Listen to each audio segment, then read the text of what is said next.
She told him good night and never woke up. The front door was kicked in. Her car was still running, but there was no body, just a boy, and a story that didn't make sense. The blood had dried in long, broken lines across the hardwood floor. It hadn't pooled, not in the way most people expect when they think of murder. There was no crimson lake, no body sprawled across the hallway.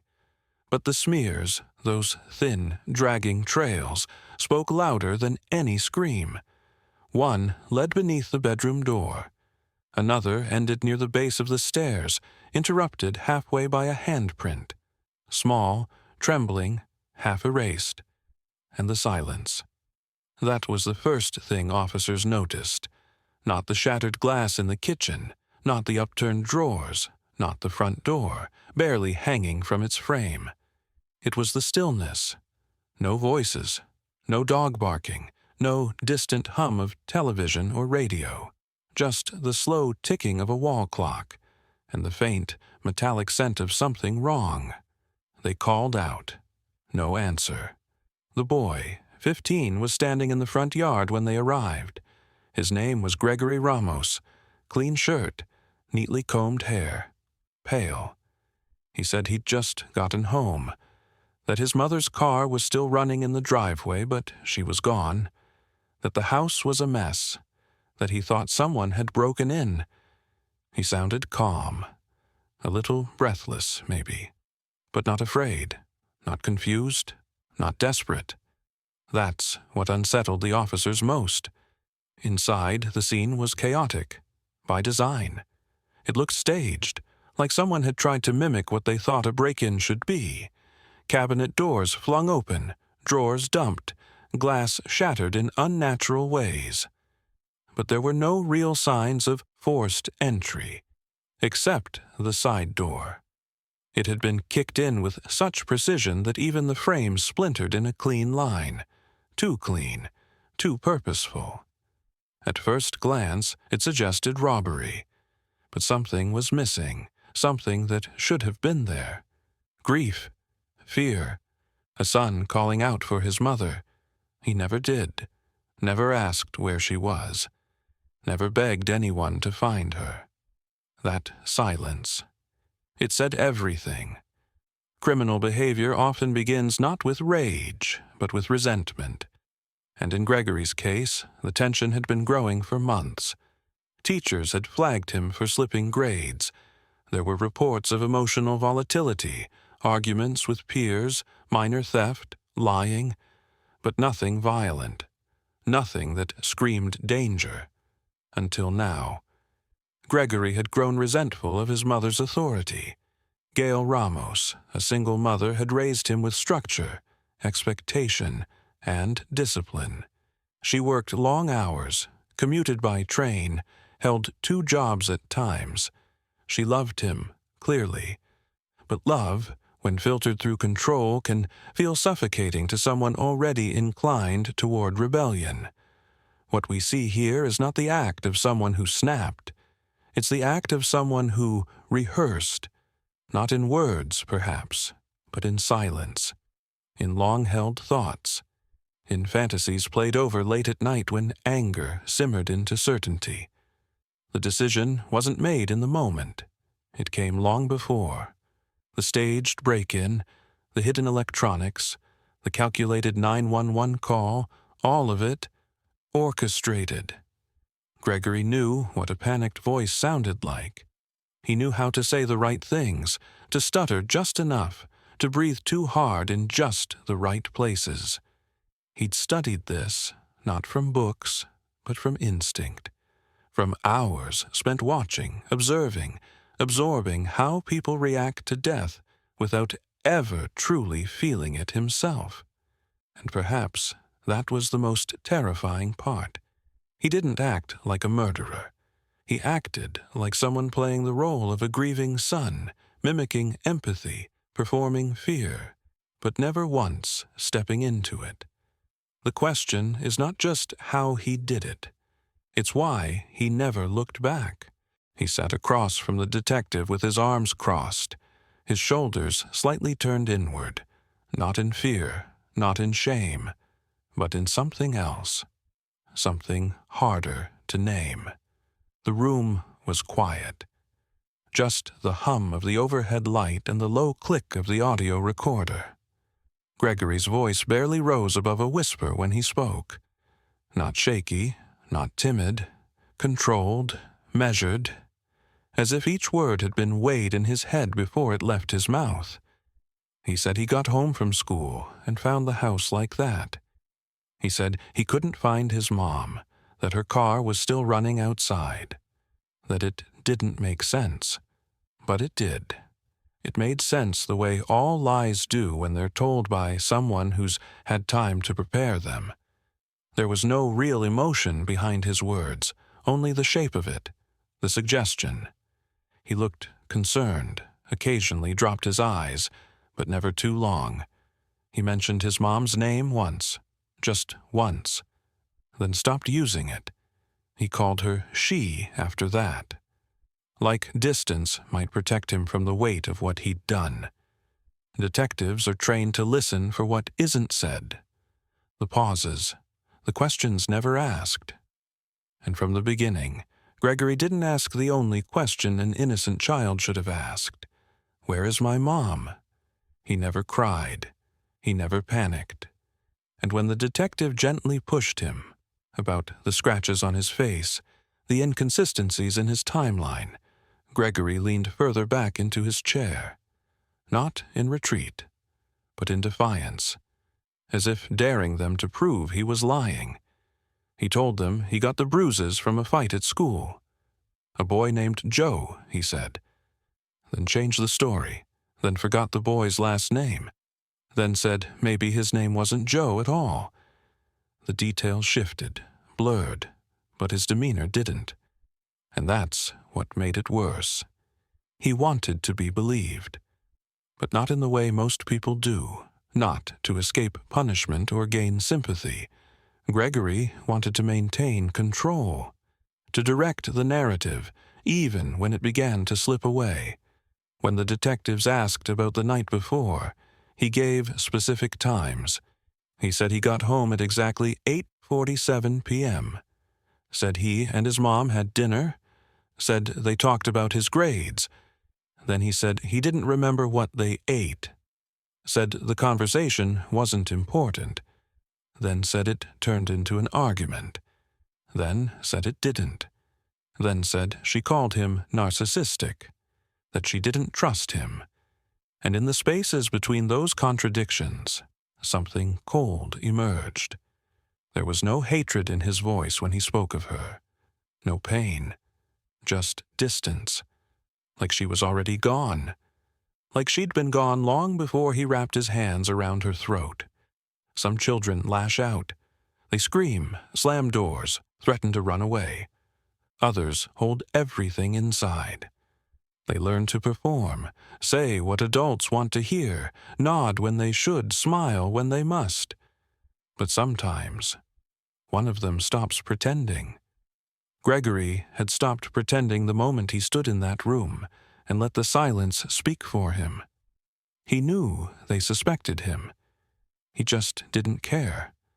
Because deep down, he believed he'd done what had to be done. That she pushed him. That she crossed a line. That he had no choice. That's what he would later say. That she hit him. That it escalated. That he snapped. But the detectives knew better. People don't stage a break-in in the middle of the night after snapping. They don't calmly arrange electronics to look like they were stolen. They don't bury their mother under a fire pit, sweep away their own footprints, then go to school the next morning like nothing happened.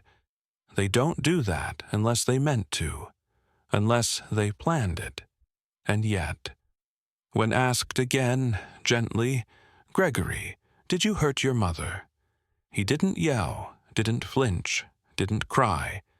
He paused and said, "No," then stared straight ahead, blinking once, and waited for the next question. The first crack in his story didn't come from his own mouth. It came from someone else's. Someone quieter, less rehearsed. They spoke to Dylan first, one of the boys Gregory had called his closest friends. He sat with slouched shoulders, eyes flicking from one detective to the other. At first, he claimed he didn't know much, said Gregory wasn't really a close friend, said they hadn't talked much that day. His voice trembled, slightly, like it was wrapped in something thin, guilt, maybe, or fear. But lies, when not built on conviction, unravel quickly. They asked him about the computer, the boo, the van, and slowly the timeline shifted. He admitted to seeing Gregory that morning, then later that afternoon. Then he said something that changed everything. He told me. He did it. The room fell still. There was no need to ask what it was. Dylan's voice was barely audible when he said it, as if speaking it aloud gave it power. He said he killed his mom. No screaming, no hysteria, just that. A boy relaying the unimaginable, like it was a secret he never wanted to hold. They pressed him, gently, asked when Gregory said it, what his face looked like when he spoke, and Dylan said he was calm, detached, that there wasn't panic in his voice, that he didn't cry, that he didn't even seem afraid of being caught. Gregory had asked him to help, not with the killing, but with what came after. That part, Dylan confessed slowly, pausing often.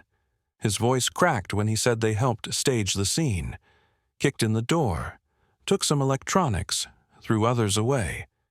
I thought we were just helping him cover for something stupid, he said.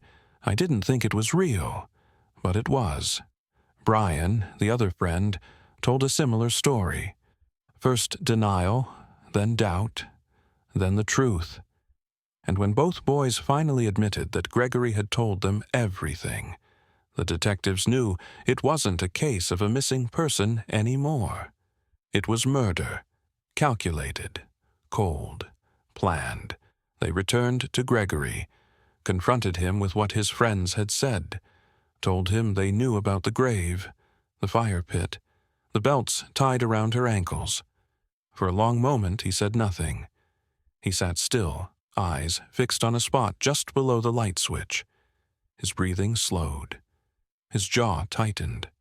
Then, without looking up, he whispered, "Fine," and started to talk.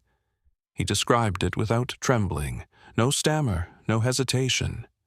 He told them how she hit him, how they argued, how he waited until she was asleep, how he stood in the doorway of her bedroom watching her. He said he didn't want to do it, but he did. He walked across the room, put his hands around her neck, pressed until she stopped moving. Then, when she started again, did it a second time. He described the noise she made, the way her body shook, the way her eyes looked unfocused right before she went still.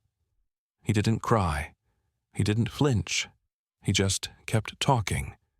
He said the hardest part was getting her down the stairs, that she was heavy, that he used 2 belts to drag her, that he scraped the floor, that he was sweating by the time he got to the garage, that his arms hurt, that his back hurt, that he stopped halfway to catch his breath. Then he said something else. He said he turned on music, not loud, just enough to drown out the silence. And that, he said, made it easier. He said the music helped him think, not that it calmed him, not that it dulled the sound of her body scraping across the floor, but that it kept him focused, that without it, the silence might have swallowed him whole. He chose something rhythmic, something low and steady. He couldn't remember the name of the song, just that it didn't have many words. There's something deeply unsettling about that, about the idea of a teenage boy dragging his mother's corpse through the hallway of their home with a soundtrack, as if it was just another chore, as if, in some small, twisted way, He was trying to make the moment bearable for himself. He opened the garage door carefully, quietly, rolled the wheelbarrow out first, then doubled back for her body. He said it took him almost 10 minutes just to lift her inside. His arms shook. His breath came short.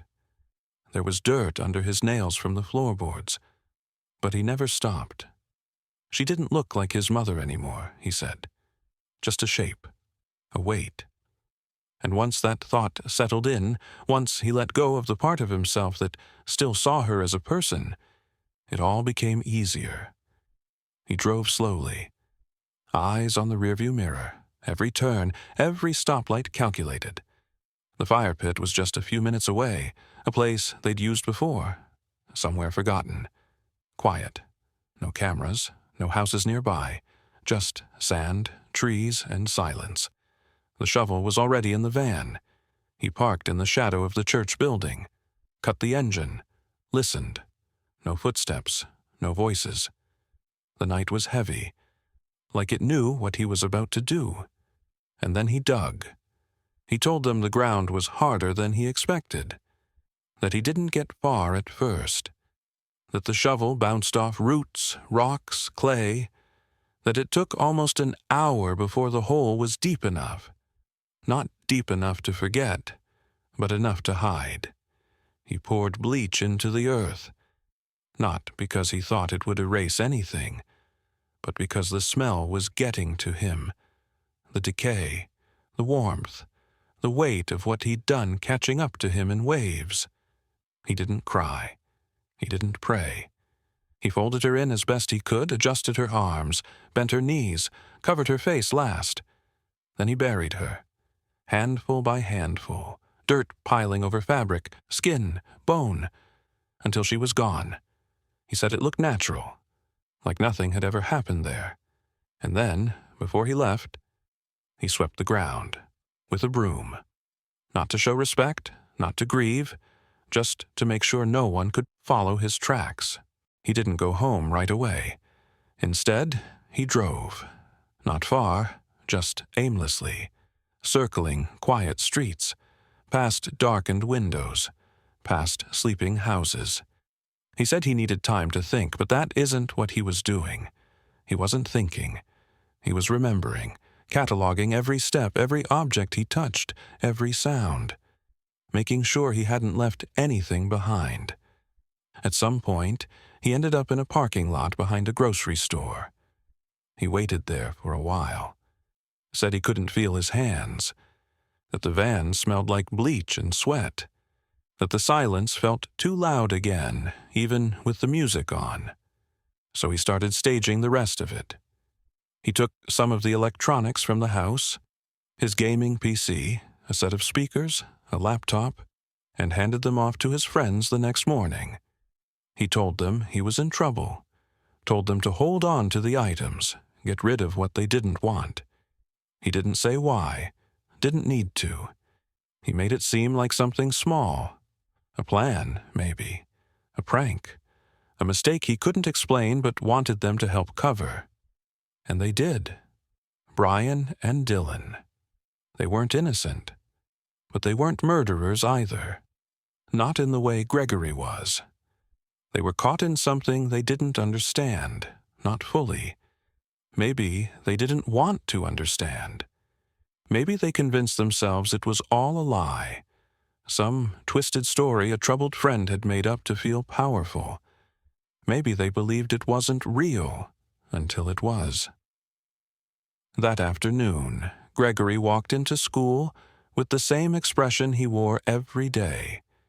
He made jokes, nodded at teachers. He even helped another student carry a stack of textbooks into a classroom. Nothing about his face said, "I buried my mother." Nothing about his voice trembled with the weight of it. When they finally arrested him, he asked if he'd be allowed to shower first. He wasn't angry. He wasn't surprised. He just nodded, like he'd been waiting. In the car, he sat quietly, hands in his lap. No handcuffs yet. He glanced out the window and asked if they wanted him to show them. The detective said yes, and without hesitation, Gregory offered directions. Turn left, go past the gas station, behind the church, near the tree line. He remembered everything, and when they stood at the edge of the clearing, he pointed to the spot where he'd dug. The earth had settled. There were still small stones arranged around it, just as he'd left them.